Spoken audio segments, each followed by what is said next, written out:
It is superstar time here on Bookmark, one of the best-selling novelists of our time. Most of her fans, like me, your #1 fan, first came to know her with her blockbuster first novel, A Woman of Substance, one of the best-selling novels of all time.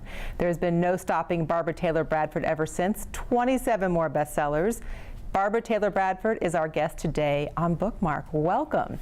Nice to be here, Darren. I feel like I'm meeting Emma Hart's mother. Oh, you know, funnily enough, an interviewer came years ago from Finland and insisted throughout the interview, she was from a newspaper, that there was a real Emma Hart, and she wasn't leaving my apartment until I told her who Emma Hart really was.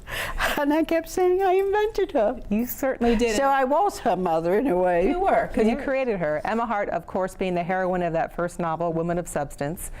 She starts, it's a rags to riches story, but told so beautifully and so incredibly. I know I'm just one of millions who have loved following her story. And still selling. And still do, even to this day. Yes. Amazing. I had written an outline of A Woman of Substance. I got the idea one day because I'd had 4 other ideas, books I hadn't finished, and I literally interviewed myself one morning and said, okay, what kind of book do you want to write? Where do you want to set it? What is it really about? Who's the main character?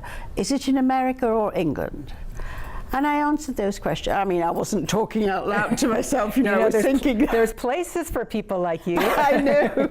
So what happened was I thought of the questions and wrote down the answers and came up with, I want to write a traditional, old-fashioned novel, and I want to set it in England because I'm English and I know the English, the British.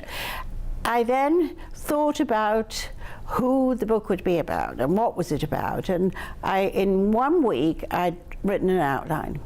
I sent it to a friend in London who was not my agent but was an agent, and he called me up and said, Barbara, this is a great outline. He said, but you know, you started 4 books that you didn't finish. Do you think if you start this you will finish it? And I said, what I'm going to do is wait to make a deal, and I want to put some more thought into it. I've done an outline, but I want to now think about the book. By an odd coincidence, an American publisher went into his office 2 days later and said, you know what I'm looking for? His name was George, he's died, but she said, George, I'm looking for a traditional, old-fashioned novel set in England. He said, I've got the outline, but I'm not the agent. I can't give it to you. Here's her phone number. And she called me up and said, can you come and meet myself? She explained what had happened and who she was, and he called Sue to say she was going to call me. So I went down for a drink, took the outline because they said, may we see this outline? So the editor that she'd brought along, Carolyn Blakemore, called me the next morning and said, I've read this outline. It's the best outline I've ever had, ever in my life. Can I please have some pages? And I said, there aren't any. No, you may not. So she said, when can I have some pages? And I said, it's June. What about after Labor Day if I give you 100 pages? And I did, and they bought it in 48 hours. So on 100 pages and an outline. It should and be it so became easy. a bestseller in hardcover, and then became a terrific bestseller in paperback. You know, I think 3.5 million. To me about your story there is how you interviewed yourself, and what I think a lot of people don't know about you. They know you as this great novelist, this huge superstar success story, but really at the beginning and end of the day, you're a journalist. Yes, of course. That's your training. Yes. Yes. Starting at 15? Well, I wasn't a journalist at 15, but I went to work on the typist in the typist pool of the Yorkshire Evening Post, the nearest I could get to it, and I did a few stories and features that I just did. And one day they had to pay Barbara Taylor, who's she a correspondent? Who is she? And they looked on their books in the accounts and found out that Barbara Taylor was a girl. A girl. I mean, literally, and not a derogatory term. I mean, you literally were a girl. You were a teenager. A girl in a man's world. I just wrote a piece about that. And the editor sent for me and was intrigued. And he said, but how old are you? I was just 16 by then. I said, 16? He said, do you want to be a journalist? I said, oh, I don't want to be, sir. I'm going to be. And I was. They shifted me to the reporter's room eventually, and I became women's page editor and went to work in Fleet Street when I was 20. on a newspaper, another newspaper. Incredible. Well, that love of journalism is going through all the way to one of your most current books, Yes, of course, it is. Secrets from the Past, where you focus on a woman who is a war photographer.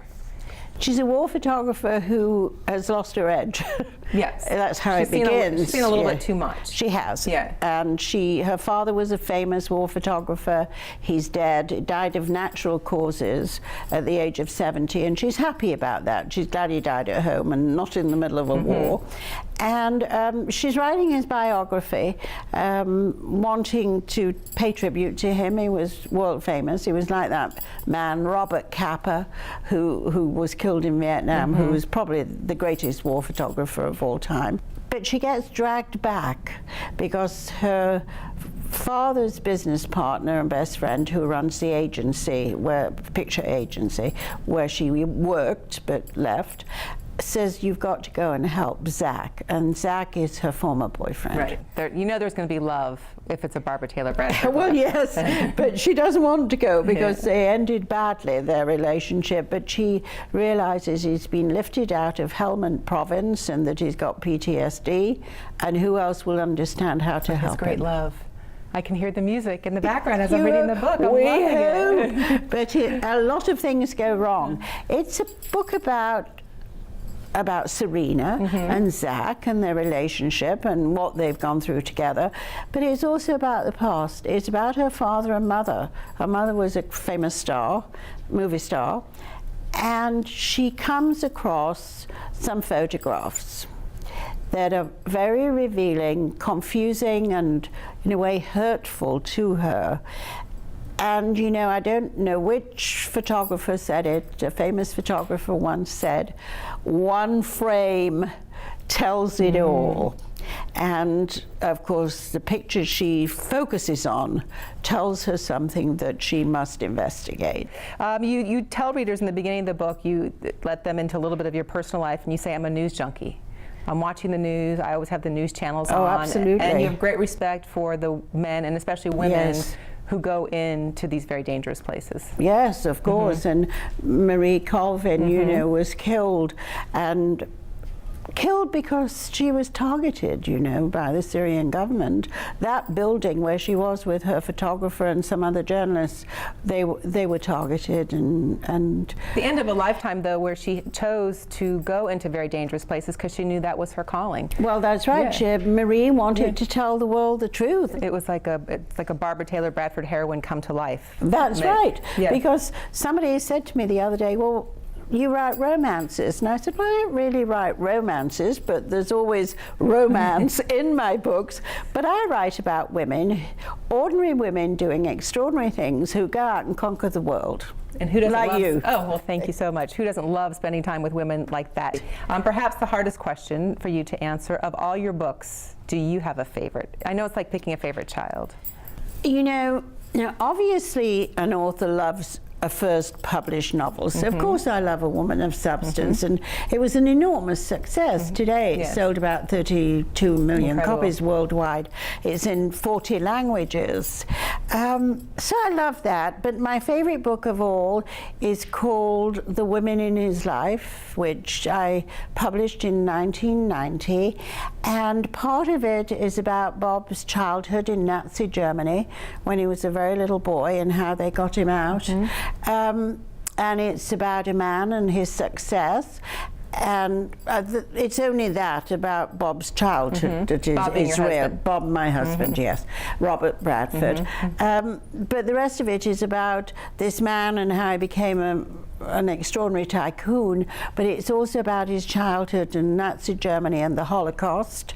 And it's a book that still, well, a lot of them are still selling I think today. you're doing okay. Yeah, I'm doing okay. But that's my favorite of all my books, I suppose, although I love that one too. That was hard. It was hard to write. You talk about, well, the character, Serena, has writer's block at the beginning of the book, and I'm thinking, if they talk about write what you know, how would you possibly write about writer's block? These books are hard for you?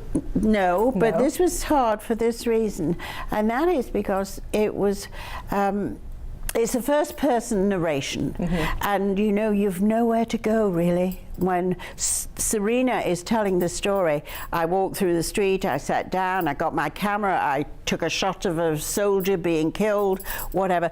You then can't get into the head of Zach. Right, she has got to tell right. the reader, oh, Zach is upset, I can see from his expression. You can't get into anybody's head when you're the narrator and you're telling the story. It limits you in that way. It does limit you in that sense, but I've read it again and I thought, oh, I did it's okay. okay. All right. Yes, Very good. I'm I not did so bad at okay. this. Exactly. Barbara Taylor Bradford, thank you so much. Secrets from the Past. A pleasure to have you here.